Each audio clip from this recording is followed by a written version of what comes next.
సంవత్సరంలో చాలా కొన్ని విషయాల మీద డిస్కస్ చేయడానికి కూడా కూర్చోడం జరిగింది. చాలా విషయాలు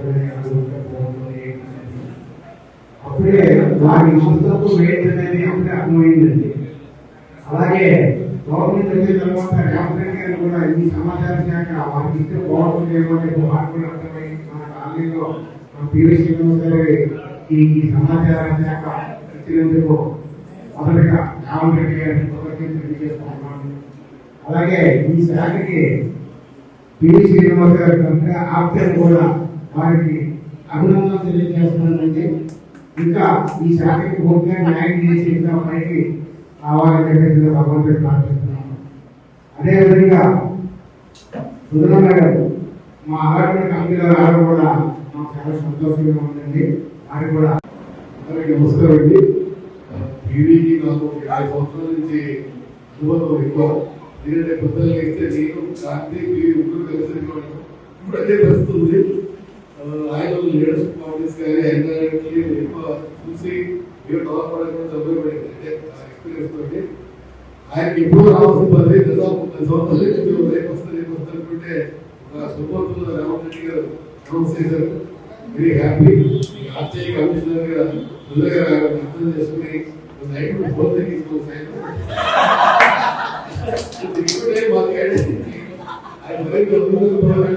ఈ సహాయ సహకారాలు కొనసాగించాలి.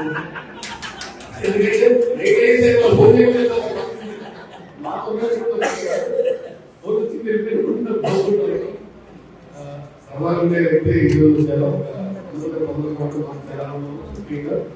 ఆయన ఇంకే మరింత ముందుకోవాలని మనస్ఫూర్తిగా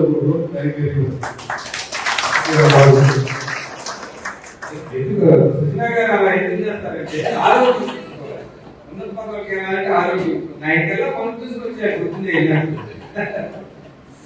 ఫస్ట్ వాళ్ళ ఇంటికి వెళ్ళి అన్నం తిని మా ఇల్లు ఇక్కడ కట్టుకునేటప్పుడు ప్రసాద్ గారు మాకు పరిచయం, మిర్జీ ప్రసాద్ గారు. ఆ తర్వాత మా జర్నీ అంతా TV9 ఇల్లు, TV9 ఇల్లు. నన్ను గుర్తించి నన్ను బయట ఇంటిలో నుంచి TV9లో నుంచి బయటకు తీసుకొచ్చి నేను మీ అందరికీ పరిచయం చేసింది ఆ కృతజ్ఞత కావచ్చు, ఏదైనా కావచ్చు. నేను ఈరోజు ఇక్కడ నిల్చొని మళ్ళీ మీ అందరి దగ్గర ఒక నా ఫ్యామిలీ ఈరోజు మీరందరూ నిజంగా నాకు చాలా చాలా ఒక 25 సంవత్సరాలు నా ఉద్యమ జీవితం.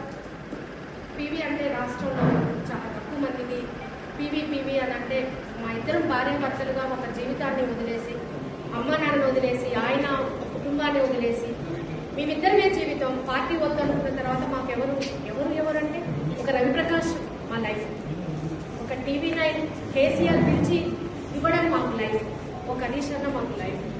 మా వెనక జర్నలిస్టులు కావచ్చు, కళాకారులు కావచ్చు, అమ్మ నాన్న మాకు పెద్దగా అఫెక్షన్ లేదు. నాకు పివి ఏ సమస్య వచ్చినా పివి ప్లీజ్ పివి. ఎందుకు రాంబాబు గారు చెప్పారు 10 ఫోన్ వచ్చేస్తుంది రా రా రా రా అంటే ఒక నిజం ఉండాలి. ఈరోజు మగవాళ్ళు ఆ విధంగా చేయకపోతే కష్టం. సరే అది పక్కన పెట్టండి, అది నేను అనట్లేదు. నాకు ఈరోజు చిత్రపూరిలో నేనేం పెద్ద అవమానాలు ఏం ఫీల్ అవ్వలేదండి. ఖచ్చితంగా ఘర్షణ ఉండాలి. ఘర్షణ ఉంటేనే మనిషి ముందుకెళ్ళగలరు. ఆ ఘర్షణ నాలో ఆత్మవిశ్వాసాన్ని, ధైర్యాన్ని ఎప్పుడో పెంచింది, చిత్రపూరి ఇంకా పెంచింది. ఆ క్రమంలో నాకు మీరందరూ నాకు ఒక విక్రము, అజయ్, రాజేష్, సుధీర్ గారు, మిర్జీ ప్రసాద్ గారు, ముఖ్యంగా లేడీస్ మీరందరూ మేడం మేము వాళ్ళు అట్లా అన్నారు, వీళ్ళు ఇట్లా అన్నారు, ఇవన్నీ ఎప్పుడు పడొచ్చాను కదా మనం ఏంటి కిందకి. కానీ నా శత్రువు అనేవాడు కూడా నాతో మాట్లాడకపోతే ఆ రోజు రాత్రి కూడా నేను ఫీల్ అయ్యాను, మానసికంగా ఒత్తిడి ఫీల్ అయ్యాను. అంటే అట్లా మెంటాలిటీతో పెరిగొచ్చిన వాళ్ళు ఈరోజు నా ఫ్యామిలీ నెల్లూరా ఖమ్మమా కాదు, చిత్రపూరి ఈరోజు నా ఫ్యామిలీ కాబట్టి ఈరోజు మా పీవీకి ఈరోజు మన పీవీ రేపు చిత్రపూరికి ఏ సమస్య వచ్చినా ఆయన మన ముందుంటారు. నీటి సమస్య వచ్చినా, కరెంట్ సమస్య వచ్చినా, ఏ సమస్య వచ్చినా ఆయన మన ముందుండి చేయకపోతే ఖచ్చితంగా నిలదీసి మనం అడగాల్సిన కూడా మనందరికీ ఉంది.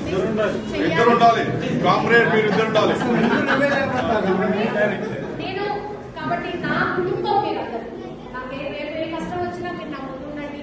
మీకు ఏ కష్టం వచ్చినా నేను ఖచ్చితంగా మీ ఉంటానని చెప్పి మీ అందరికీ ఈరోజు జై కామ్రేడ్.